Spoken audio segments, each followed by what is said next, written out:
Good afternoon, everyone. My name is Dr. Kanaya Precious Omonuju, and I'll be moderating today's webinar. And would like to welcome everyone. And we trust that as we commence this webinar, it will provide a platform to give quite a number of information that we'll need even as we prepare for the 2026 International SBCC Summit. I think we'll just give 3 more minutes, then we would introduce our co-chairs and kick off into the presentations. Thank you.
Okay, so we'll just dive right into the business of the day. Welcome again, everyone.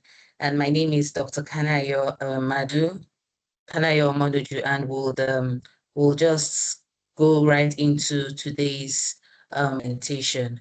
But before we do that, I'll just set a few ground rules and give us a bit of housekeeping just to set the tone for this afternoon's webinar. The runoff that we have today as a webinar flow would have the presentations and would also have a Q&A, and would expect our participants, everyone that has joined, actually take note of questions that they might have even as the webinar goes on. If you look at your webinar portal, at the top, you'll see Q&A. You can actually drop your questions into that bubble or in the chat box. And when we are done with the presentations, your questions will be answered. I would like to introduce our co-chairs who are on the call, and I would also crave their indulgence to kindly pull up their cameras, and you'll meet them again during the course of today's webinar. And our co-chairs are Babafunke Fagbemi and Deborah Freitas Lopez. Yes, Babafunke Fagbemi has her camera on. And Deborah, I believe you're on the call. Could you also put on your camera so that our participants can also see you? Thank you very much. Yeah. So we'll go right. Yes, you want to say something? You want to say hello? No, I just wanted to say my camera's on. Okay, thank you. Thank you very much. Thank you for joining.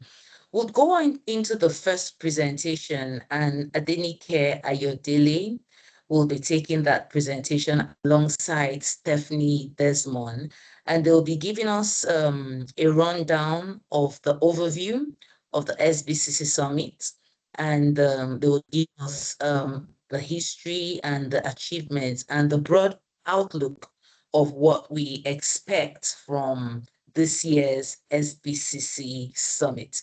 So I would like to hand over right now to Stephanie Desmond and Adenike Ayodele as they give a rundown of that presentation.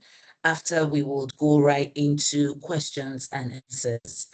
So over to you, Stephanie and Adenike. Thank you. Okay, so good afternoon. I'll go first, and then I'll invite you, Stephanie. Good afternoon, everyone, and thanks for joining us on this webinar. I'll be sharing a bit about the International SBCC Summit for this year, 2026.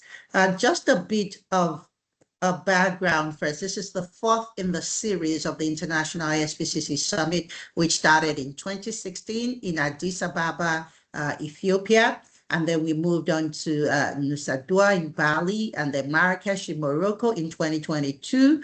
And now we're coming to Panama in 2026. From June the 22nd to the 26th, we'll be in Panama City with this year's edition of the International Social and Behavioral Change Communication Summit.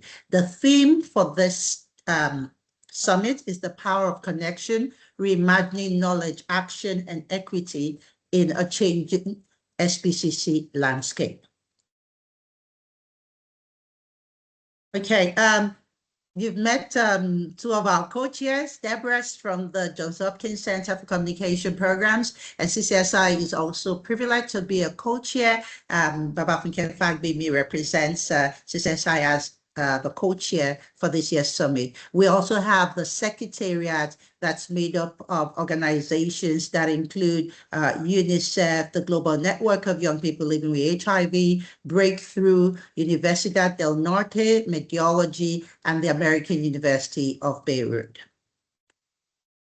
There's an international steering committee that supports the SBCC Summit, and this committee is drawn of organizations from different regions of the world that have experience in SBCC. So just share a bit about the conference sub-themes. There are 4 sub-themes. I'm sure most of you on this webinar are aware of these sub-themes. The first one is connections and relationships, and helps us explore localization in action, storytelling and representation, trust and accountability, social movements and advocacy, and youth leaders, with a spotlight on how we're liberating the narrative. The second sub-theme is on knowledge and evidence. And in knowledge and evidence, we're really spotlighting decolonizing evidence, looking at whose knowledge matters, and also innovations in evidence. The third sub-theme is on action and impact. And with action and impact, the spotlight will be on planetary health and collective response. We'll be looking at SBC in crisis context, as well as system strengthening and intersectionality in practice. And last but not least, the fourth sub-theme is inclusion and equity. And on inclusion and equity, we'll be looking at ethical technology. Just look within that, there'll be opportunities to spotlight artificial intelligence, AI. We'll also be looking at communication for equity, media manipulation, and embracing traditional practices for social change. I'll share a bit about how you can sponsor the International SBCC Summit. There's still time if you want to be a sponsor. And you know, what do you get from being a sponsor? You showcase your organization to a global audience that includes key decision makers that are looking to solve critical issues. You're also placing your organization as a thought leader in front of an expert community while bringing in renewed energy and creativity, fostering transformative collaboration. For sponsors, there are packages and the a la carte options. So for the packages, we have different levels. I'll show some of the levels on the next slide. But with a la carte, you have the opportunity to pick and choose the different offerings you want from the available options. Now, on the packages, we have the bronze, the silver, the platinum, the diamond, just as you can see on screen, and it comes with a variety of options, including representation on the donor wall, as well as inclusion in the Summit Digital Library, and some registration for participants. If you'd like more information about being a sponsor of the International SBCC Summit, you can access that on the website. This slide just shows some of the sponsors so far, and we're looking forward to more organizations joining as sponsors. My colleagues will place the link to the sponsorship page on the Summit website in the chat box. I'll hand over to Stephanie now to just share a bit about how you can be involved in the Summit Digital Visibility. Over to you, Stephanie. Thank you. Thanks so much, Nike. Good afternoon, everybody. I am Stephanie Desmond. As you can see, I'm co-chair of the Communications Subcommittee for the Summit, and I'm the Director of PR and Communications for CCP. So today I want to talk to you about sort of how you can help us promote the Summit widely. So we put together a lot of digital assets. We've got a lot of social media. We have videos, we have slides like this. And what the most important thing is sort of follow our channels, the Summit channels. We're on Instagram, we're on LinkedIn, we're all over. And if you, what would be ideal is if you can interact and engage with our posts. So take one of these posts and repost it and say, I'm literally looking forward to coming to the summit, or this seems like an amazing opportunity, because it does. And just to sort of get the word out to your networks, because we can only go so far, but you all have your own networks with whom you can share all of this. And the most important thing right now is that we're promoting is summit registration. So we have a early bird rate that expires a week from today, or actually on next Sunday.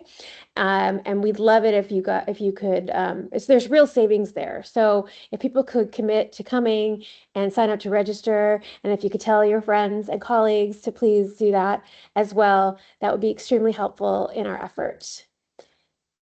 Next slide, please. And importantly, we also have the speaker social media toolkit. So if you have been chosen to speak at the summit, congratulations. And we have at this part of our website, there's a social media toolkit, and includes a graphic, for example, that you can put your face in and your name and your organization, and then there's a proposed caption here. So, I'm going to be presenting about this at the summit. Come join me, register now. So all of this is just a goal with the effort of trying to get as many people as we can who are excited about SBC as you all are to attend the summit. And yet again, if you sign up this week, then the lower rates are still available. I think that's it. Thank you so much, Stephanie. Thank you. Okay, thank you. So we'll just share a bit about what information you need to know as a participant at the International SBCC Summit.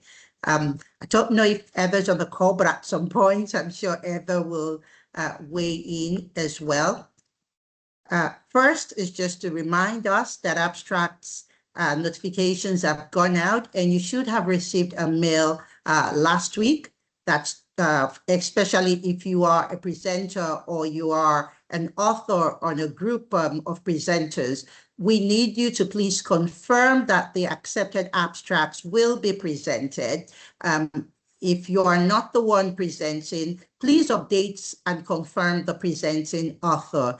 And the presenting author must purchase registration as proof that they will be presenting. To help us and just give enough time for presenting authors, the very early bird rate has been extended for authors of accepted abstracts until March 20.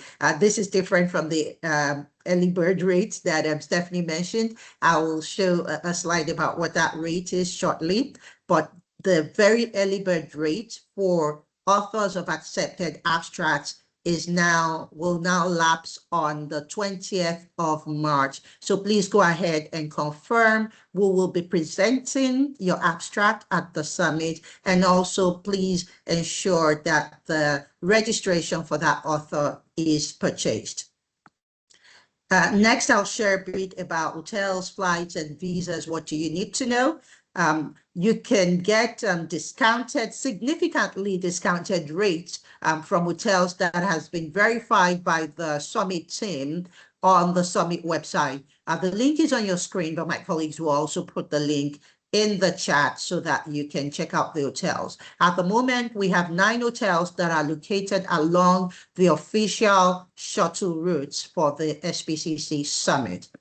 The discounted rate for summit summit participants will be available from June 20 to June 28. We recommend that you please use the link on the summit website to get your accommodation at this discounted rate.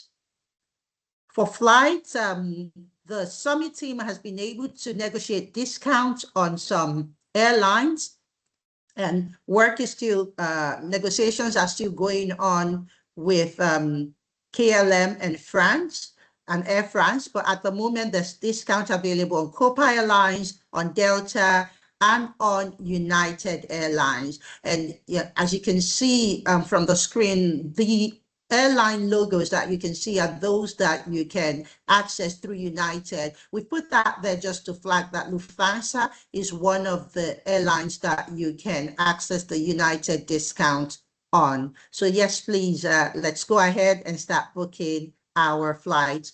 The team will provide information if we have updates around KLM and Air France. And specifically for Nigeria, we have travel routes originating out of Lagos and Abuja. Please note that there are no direct flights to Panama. Like we've mentioned, you can get flights through Lufthansa, Air France, KLM, Qatar Airways. And if you have valid UK and US visas, you could also do a combined trip using British Airways and Copa Airlines.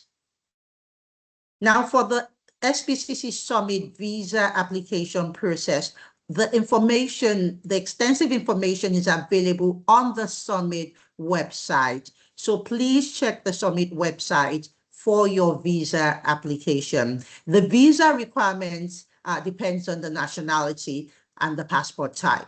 For the Nigerian passport, you will need a visa to visit Panama.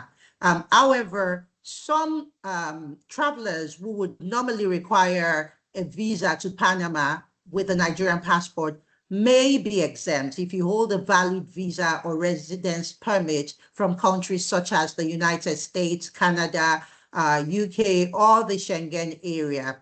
If you qualify for the no e-visa based on the fact that you have an existing visa or a residence permit, please send a copy of that visa to Ashley.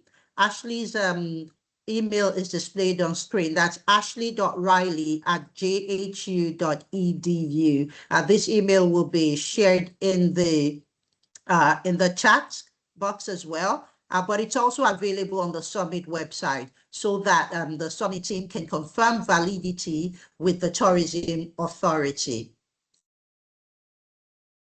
We recommend that you start your visa application process as soon as you can, so that by latest by May 15, we want to allow sufficient time for processing.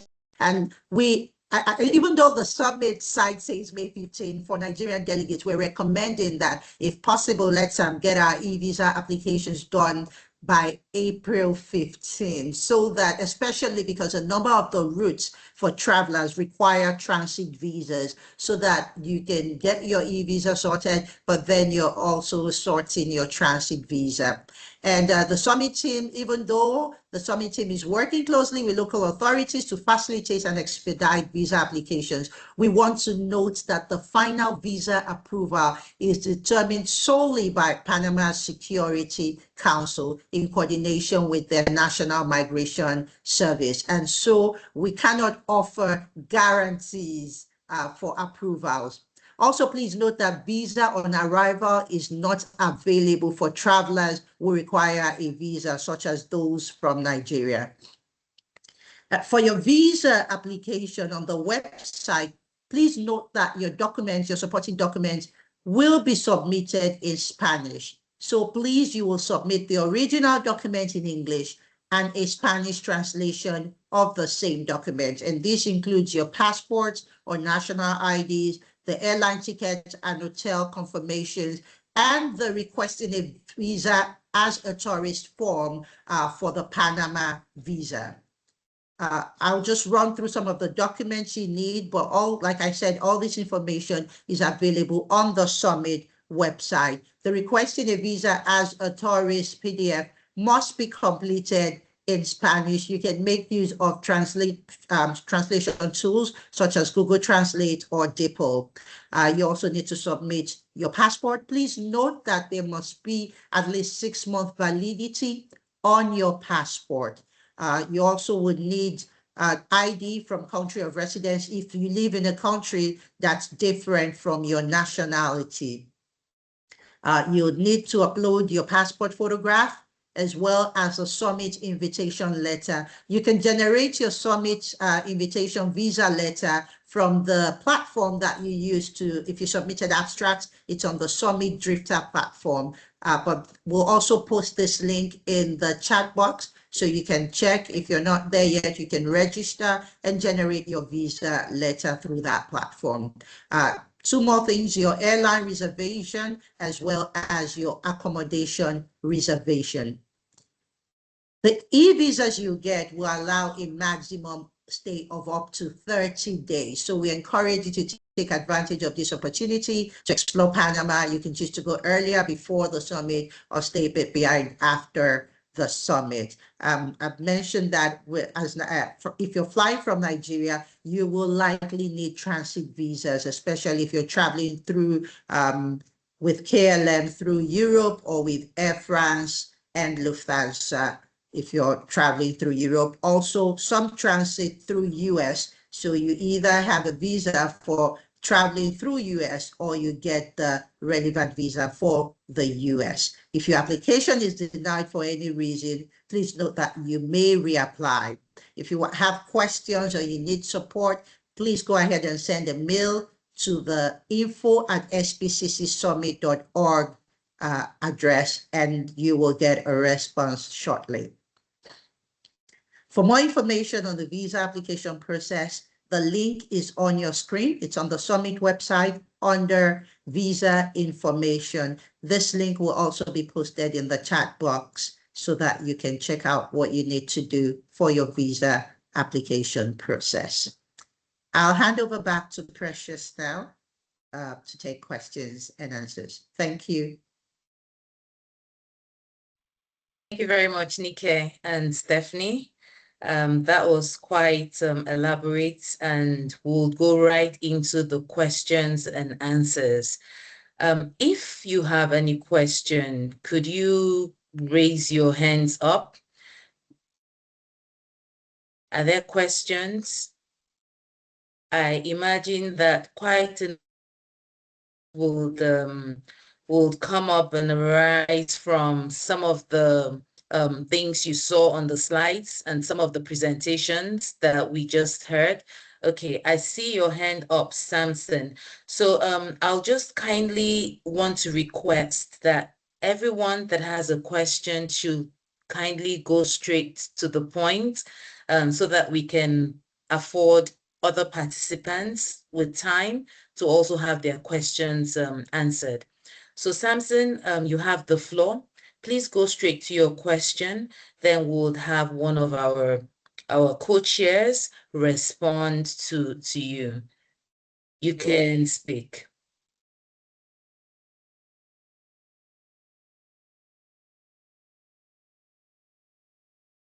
Samson, if you're speaking, we can't hear you.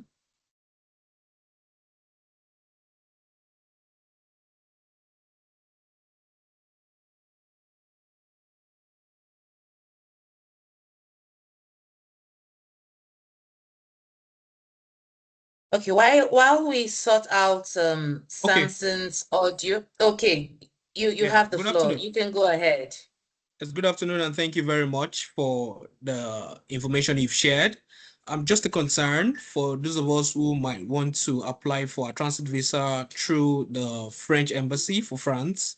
I noticed that the visa letter on the Drifter platform has just the Spanish version of that letter, and then I felt it would be nice for that letter to come in other languages, basically for the transit visa application. Thank you very much. Hi, I can Okay, answer thank that. you. Hi, thank you for that. We actually are in the process of having that translated into French. As you know, it's in Spanish and Portuguese, and also an English version just to have. So they will be available in all languages very shortly within this week. Thank you. Thank you very much. Thank you. Okay, thank you very much. Would like Chineye, I see your hands are up. You can go next with your question. Chineye Amos Uhegbu. Please, when you ask your questions, kindly let us know your organization. Thank you. Okay, thank you very much. Please confirm you can hear me. Yes, we can. Okay, thank you, Stephanie, for the presentation.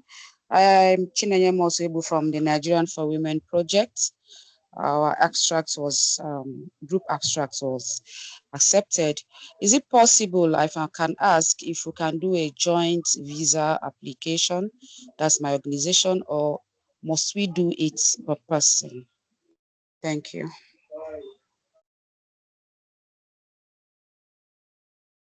Hi, I can answer that one again. And apologies, I didn't introduce myself. My name's Heather Finn, and I'm also with the CCP team and handling a lot of the back ends. I'm sure you've seen my name and some of the emails going out. It actually has to be per individual. Each individual needs to apply for the visa process. So even if it's multiples within the same organization or same group, it is an individual application. Thank you. Thank you, Heather.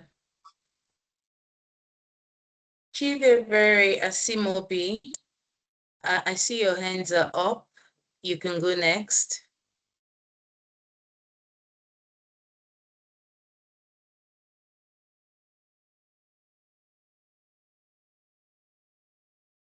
Okay, good afternoon, everyone.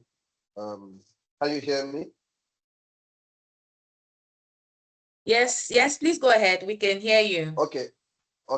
My name is Asimo de Chidebere. I work for the Straight Child Foundation in Nigeria. I have two questions based on what was presented by Stephanie and the second presenter. Based on, you said if there are denials, there can be reapplications of visas. And then Samson also asked one of the questions on transit visas. If at the end of the day there is a refusal of participants or denial of visas for any reason whatsoever, and the person has paid for his or her registration fee, are they going to refund if the person is not attending since there are no virtual attendance? And secondly, since there are some sponsorships available and people are keying into the sponsorship, can there be like some scholarship for some organizations that might not have the full funds to also do attendance for more persons to attend, especially if their abstracts are accepted. Thank you, and over.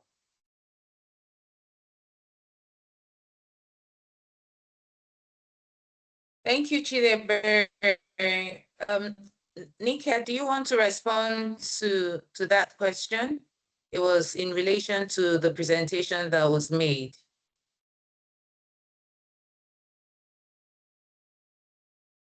Okay, thank you. Sorry, I missed some of I think my internet was a bit shaky, so I missed some of what was asked. But in terms of reapplying for your visa if you were denied, I think it's just a case of going ahead to resubmit the documents that were missing in your application. I'm sure the Panamanian Authority would give the reason for the denial, and there's that opportunity that we've been told where you can reapply. I'm not sure if you were asking about the transit visa denial, though. Precious, was that the question? Well, if I can So jump in, yeah. Sorry, thank you so much, Nike. I think largely his question was all about if for any reason you can't attend the summit and you've paid your registration fee, will you get a refund? And I think historically there's not been an opportunity to refund, but it can be transferred to somebody else. So I hope that answers the question. Yeah. Okay, thank you very much. There's a question on the chat box from Elizabeth, and she's asking, are there provisions for working mothers to keep their children at the summit?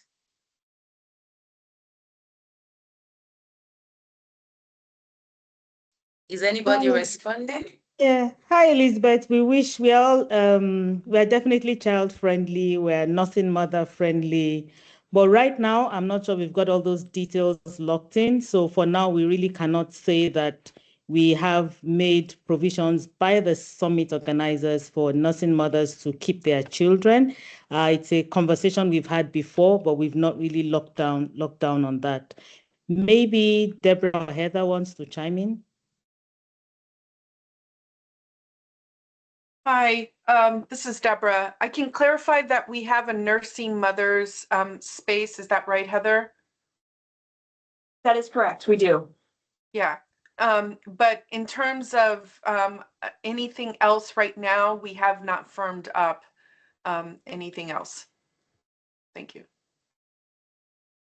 Thank you. Thank you very much. Dr. Chinedu is asking, she's thanking you for the presentation, and she's asking if there'll be more hotel booking options available before the conference.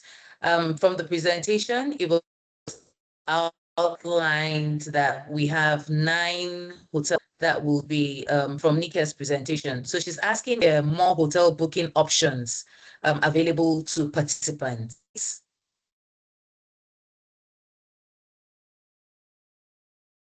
Eva, please. Absolutely. So actually now we wanted to make sure that any hotel that we recommended from as a secretariat and a summit body was vetted. And we've actually, many of us on the call have actually seen those hotels with our own eyes, toured them and asked the appropriate questions. So those 9 hotels have been vetted and approved. So they are the 9 hotels that have more than enough accommodations to meet our needs. So at this point, we do not envision adding any more additional hotels. However, that being said, there's certainly different areas that we can share that are safe, which all of Panama City is safe, but different options for you to consider for your stay. So thank you. Okay, thank you very much, Heather. Elizabeth, can you unmute so we get your questions clear? You're asking if kids are allowed. Are you able to unmute so we get your questions clearly and to know if we have responded to the initial question? Because I think what we responded to, Deborah actually did give a response. So if you need more clarifications, can we please know? Can you kindly unmute? You're asking if kids are allowed?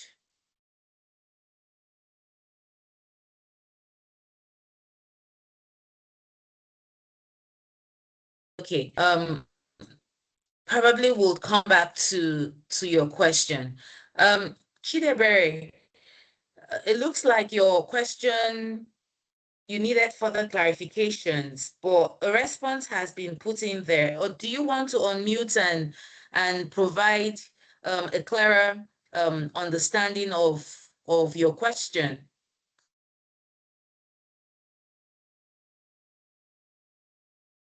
Because from what you said here, your question was not answered, and you're not clear about the answer with respect to transferring it to someone. Okay, so yeah. Can anyone else hear me? Yeah. I Hello, think Precious is Answer. Okay. Okay, can I go again? Yes, please. Okay, my question is this. If at any point there is denial of visa for anyone, and then people have registered, is there a refund policy? That's number one. Because you will need consent before you can transfer someone else's money to someone, because it's not a sponsorship the person has made. The person made this to be able to attend a conference, and whatever reason is not able to do. Is there a refund policy? And second, I asked is that, yes, if they are also people that are sponsoring, can there also be spaces for scholarship for some persons whose abstracts were accepted, but they might not be able to have the number of persons that wants to attend? Those are my two questions. Thank you, and over. Thank you very much, Chidera. Would you want to respond, Mrs. Babafunke? I can jump in, yeah. So thank you so much. I think your clarification is clear now. When we say it can be transferred, we will not transfer on your behalf. You would have to nominate someone who you can transfer that registration to, if in the unlikely event that you've done everything you need to do and you're still unable to come to Panama. With respect to sponsorship, unfortunately, there are no current sponsorship opportunities available, but what the summit organizers have done is to prepare letters that can aid your progress towards seeking sponsorship from other organizations or other individuals or institutions that can support. And I see that Elizabeth has asked if kids are allowed, and you're saying you have a 4-year-old, can you bring the child to the summit? Heather, do you want to respond to that? Thank you. We actually do not have all of the details ironed out. As Deborah said, we are working with the Panama Convention Center to see what options, for one, allowability to ensure that all spaces are allowed for child access, and then daycare provider options, seeing if there is a space and an opportunity to have licensed daycare providers available on site for these for anyone who has this need.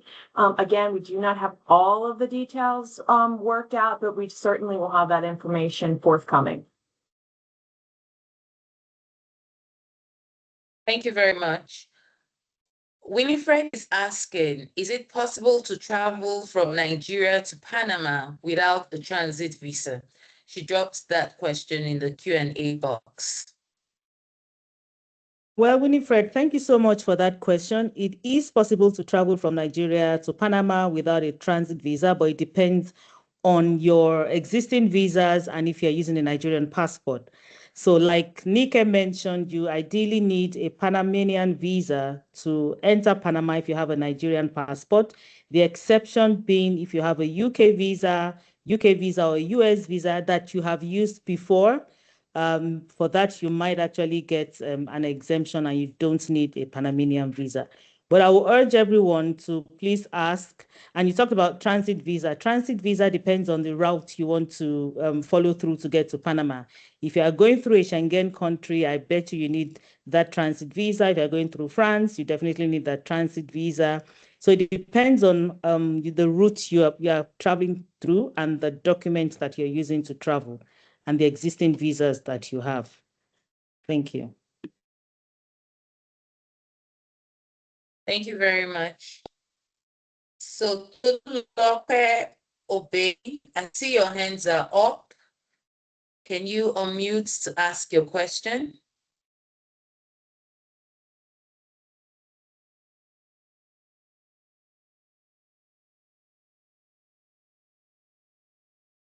Okay, so while Tolu is trying to unmute, Samson, is this a new hand or it's a legacy one? Yeah, it's a new one. It's a new one. Thank you very much, Dr. Okay, please go ahead. Precious. Yeah, thank you. Initially, I didn't introduce myself, probably because I was the first person who asked the question.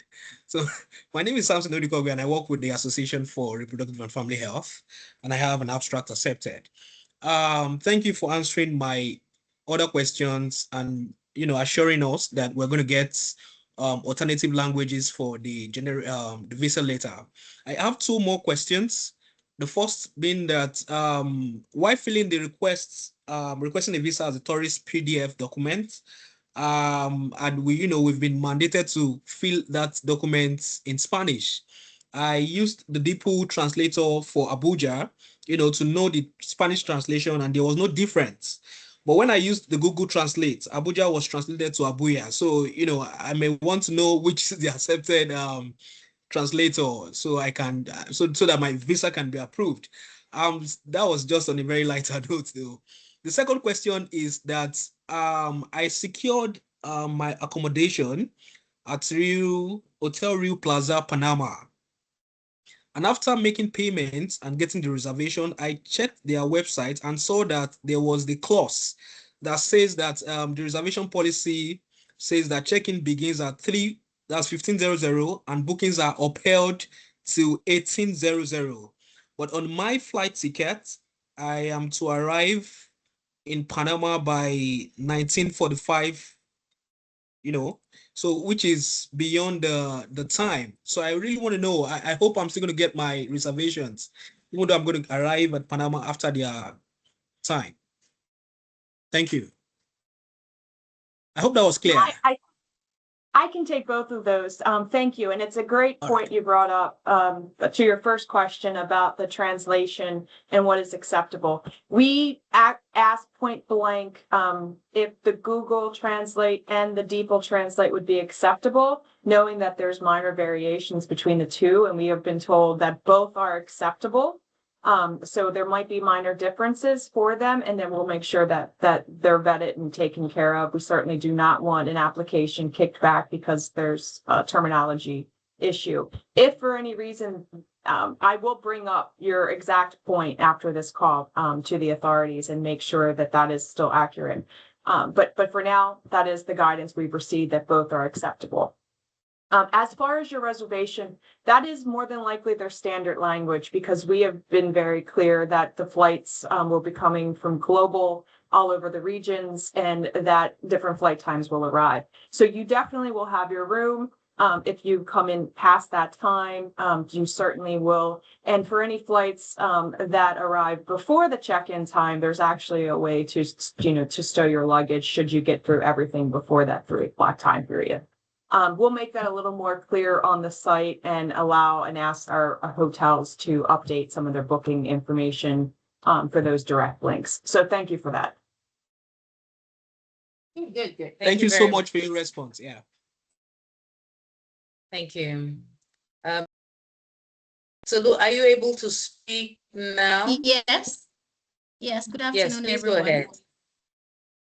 Yeah, my name is Tolulope. I work with the Nigeria for Women project, and so I would like to ask if the conference still allow a group registration, because I know you have a group of 10 for registration, but currently we are 9. So do we still have the discount for the group, a group of 9 people, and also what dates are we expected to register as a group for the discount that will be given to Nigeria for Women project, because we also have our abstracts that have been submitted. Thank you.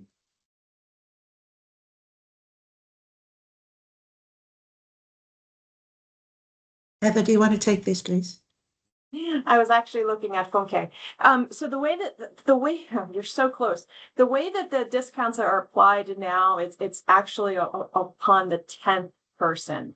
So when you have 10 or more is when you're eligible for the discount, the group discount. And that group discount of 10 or more actually there's no time period for it. It applies to the current rate that's in place. So right now we're in an early bird rate, and if you were to register by the early bird rate, you would get that 10% off that rate. And then when we go on to our regular rate, you would get 10% off that rate. So I do apologize. You're so close. All right. Thank you. Thank you. Thank you very much, Heather, and thanks for the questions so far. So we have one question in the chat box from Miriam. She's Miriam Abdullahi, and she says she's from Kano, and her abstract was accepted. She would like to kindly ask for clarifications regarding the visa application process.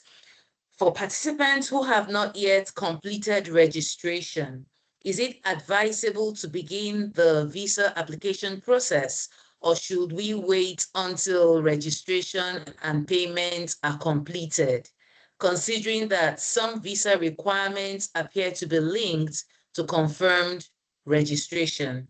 She please wants to have some guidance with respect to this. Who is going to answer this? I can take that. The that. co-chairs. Okay, over to you, Dike. Yeah, so Miriam, you should only apply for your visa once you have registered, because like you pointed out, you do need you generate your visa letter after registration is done. So you can't get that letter if you have not registered. And if you need more information about the visa application process, like I said, it's quite detailed on the website. And one of the things that's been flagged there is that you should register before you apply for your visa. I hope this helps. I believe we've shared the link to the visa application page in the chat. Otherwise, you can always reach out to us after this call and we will share the link for you again. Thank you.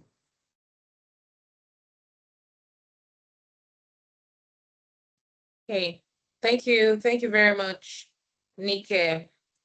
Do we still have questions? Any new questions?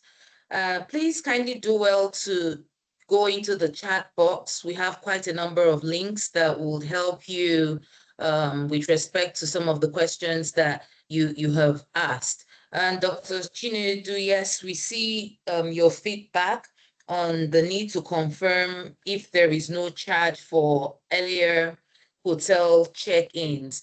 But I see Heather has also given a response saying that while a fee may be applicable for early check-in, luggage storage will not result in a cost. I hope that clarifies some of your concerns. Do we have more questions? We're getting to the hour, and we really do appreciate everyone's for staying up to this time. And we've had quite a lot of rich discussions and presentations. And some of the questions have also provided some clarity on issues around our participation at the International Social and Behavioral Change Communication Summit happening in Panama. So if there are no more questions, I would like for individuals to,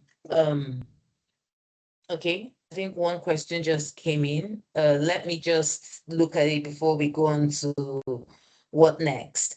Oh, Ebere is asking, abstract still accepted? So Ebere, I think I can actually respond to that. So abstracts have actually been closed individuals have gotten confirmations to their abstracts, and we look forward to you submitting an abstract in the next SBC Summit. But for now, abstracts have been closed. Thank you. So please drop your questions if you still have questions before we go on to the next, what next to do with respect to our participation at this year's SBC Summit. I would like to throw it back to the co-chairs. Are there any specific things you want individuals to hear before we sign out? Deborah? Well, I just want to say that I'm really excited that we have so many people who are interested in the summit from Nigeria and beyond. And I look forward to seeing many, if not all of you in Panama. This is the first time we're holding it in the Latin American and Caribbean region. And when you hold such an event in a new region, you always don't know how it's going to be received and the interest. And I'm really excited to see that there is a lot of interest. And we did have a high amount of abstracts submitted, almost 2,000.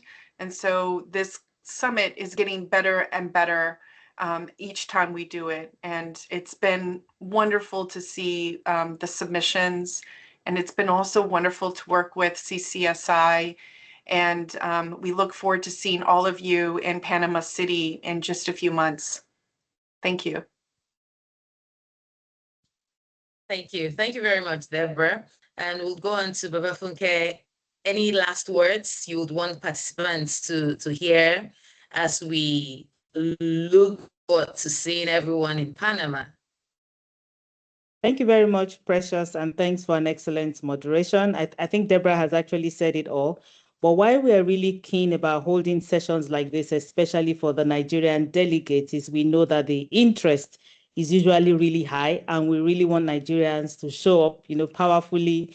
We also know how frustrating it can be when information is scarce, or maybe there's so much confusion. So just to reassure you that the organizers have worked really hard, and the Panamanian authorities have been wonderful in doing all that they can to make sure that we have a seamless movement into Panama City and are able to deliver on that summit in June. And also to appreciate everyone that actually wrote in an abstract, and even those that did not, because you also definitely do have something to glean from or insights to harvest if you're able to make it to Panama. So from us here, I think that's all from CCSI. Thanks for spending your Monday afternoon with us on the first working day in this month of March, which definitely makes us very close now to coming to Panama in June. Thank you very much. Thank you very much. And on that note, we'll just want to encourage everyone to go register and get into the Nigerian WhatsApp group. And I think we'll say see you at Panama. Thank you very much, everyone. Thank you for joining us this afternoon. And if you have questions, please drop it on the Nigerian group, and we're sure to give you all the responses that you want. See you in Panama, and have a lovely afternoon. Thank you so much, everyone. Bye. Thank you. Bye.